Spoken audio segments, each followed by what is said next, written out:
Jurassic World Evolution 3 is coming out in just a few months, and updates on the game are slowly being drip-fed to us Dino fans. Although it's still a decently long way till the game drops, I'm still gonna rank pretty much every single new big feature being added to JWE3, ranked from the ones I'm least excited for at number 14, and most excited for at number 1. Make sure you stay tuned for number 1, since it's probably something you guys never expected. Yup, that's right. Number 1 is not baby dinosaurs. Keep in mind that this stems from my personal opinion, so if you disagree with my opinion, please don't rate my state with pitchforks and torches. Starting at number 14, we have the maintenance teams. The reason this is at the very bottom of my list is pretty self-explanatory. I am a sandbox player, and this feature is pretty much only reserved for the people playing on challenge mode or campaign. Although I do dabble in challenge mode from time to time, I really don't see much use for this feature since it's just another waste of space in challenge mode parks. When I start a new challenge mode game, I always find myself having a hard time looking for a good, empty, and convenient space to build another ranger station or a paleomedical facility. Since the maintenance teams have been introduced, that means I have to make even more space for more staff buildings in my parks, which is one of the aspects in challenge mode that I fail at the most: conserving space. 13. Worldwide parks. Although this is more game-changing for challenge mode players than it is sandbox, us sandbox players still need to appreciate this. Parks around the world means we'll get decoration sets that suit places all around the world. For example, the Japanese decoration set was teased in the first announcement trailer for JWE3. I also have to point out that more maps would be wonderful for making the lives of us sandbox players easier. These days, people have gotten bored of using the default maps like London, San Diego, Germany, and more, so we resorted to carving out islands out of our square maps, which is exactly what I did in my previous sandbox building series. And if you've tried to carve islands out of square maps, you just know it is much more time consuming than it sounds. 12. Walking pterosaurs. Walking pterosaurs are something I always hear the Jurassic World Evolution 2 sandbox community wailing about every time they build an aviary. I am a sucker for realism in my parks, and I would absolutely love walking pterosaurs to be a thing in this game.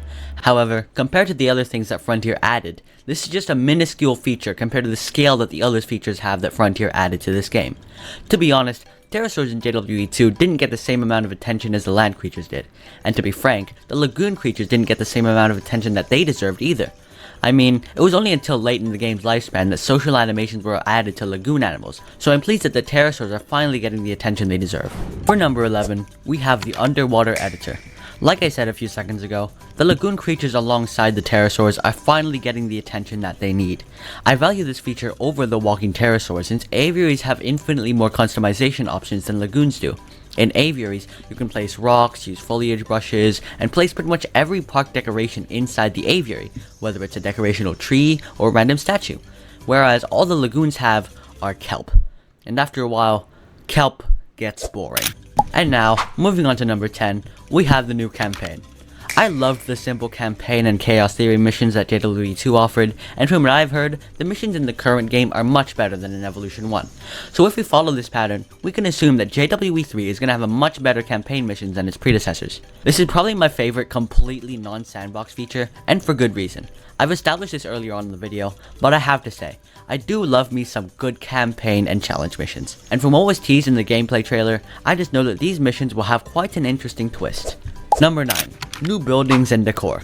Although I'm a sandbox player, and I know every single sandbox player would love new decorations, the reason it's so low is because it really isn't anything too special. After all, this is Jurassic World Evolution 3, the third installment to the Jurassic World Evolution game series, so it's pretty unsurprising that new decorations and building sets are being introduced, but it's still something to be grateful for. We already have wonderful decorations in Evolution 2, however, even though they are incredibly detailed and stunning to look at, we simply don't have enough of them. But luckily, with modular building being confirmed to be in Jurassic World Evolution 3, this solidifies the case that there will be even more wonderful decorations, both big and small, added to this game. I mean, to prove that we'll have a plethora of decorations to choose from, just look at the selection of rocks that we'll be getting in this game. All of this is just rocks. There are more decorations in the rock menu in Evolution 3 than there are planter types in the current game, and I find that insanely overwhelming. In a good way. 8. Low fences. This kinda falls into the category of decorations and buildings, but since fences are part of the enclosure sector of this game, I've separated it into something else. Now, currently, we don't have any low fences in this game. You could argue that the invisible fencing is low fence, but I don't think it counts. So as a substitute, many people in the Evolution 2 sandbox gaming community have created this creative way to simulate low fencing with the Malta wall pieces. In fact, I love this trick so much that I barely use viewing galleries anymore. After using the Malta wall pieces just once, I've used them in pretty much all my builds, and to be honest, I'm slightly afraid that I've overused them. However, I have to say, although the Malta wall trick is insanely useful, it still lacks the actual aesthetic of what low fences are usually envisioned as. That vision of two vertical bars with glass in the middle. And I'm glad that Frontier has given us just that in Evolution 3.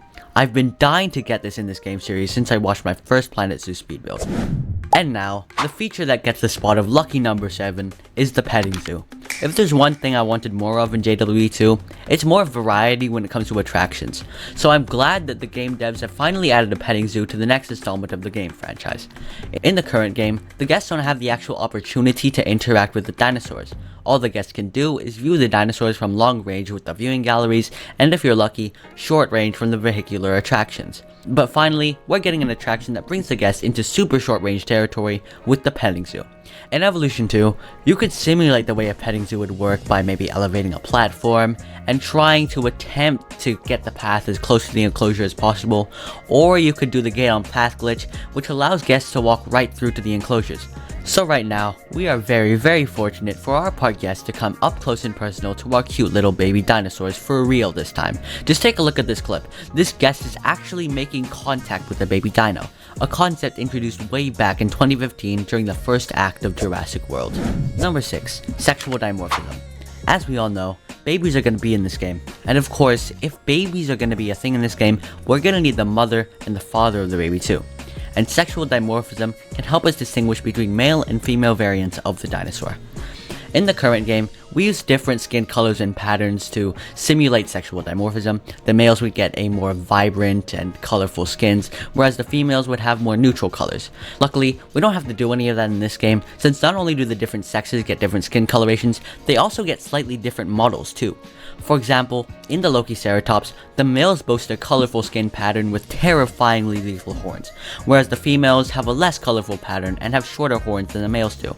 I adore realism in my parks, and the fact that we are getting the ability to house both male and female creatures is just so much more useful for simulating natural environments in my builds. Speaking of which, since we're getting a breeding feature in this game, I wonder how all those natural preserve videos would go. Before we move on to the top 5, you might want to consider joining the Paleo Parks Discord server, which is linked in the description. There, you can chat about everything Jurassic Park related, from leaks, showcases, or rankings like this. Number 5. Swimming dinosaurs. The Spinosaurus is one of my favorite dinosaurs to use in this game, and if any of you have seen Jurassic Park 3, you already know that that boy can swim.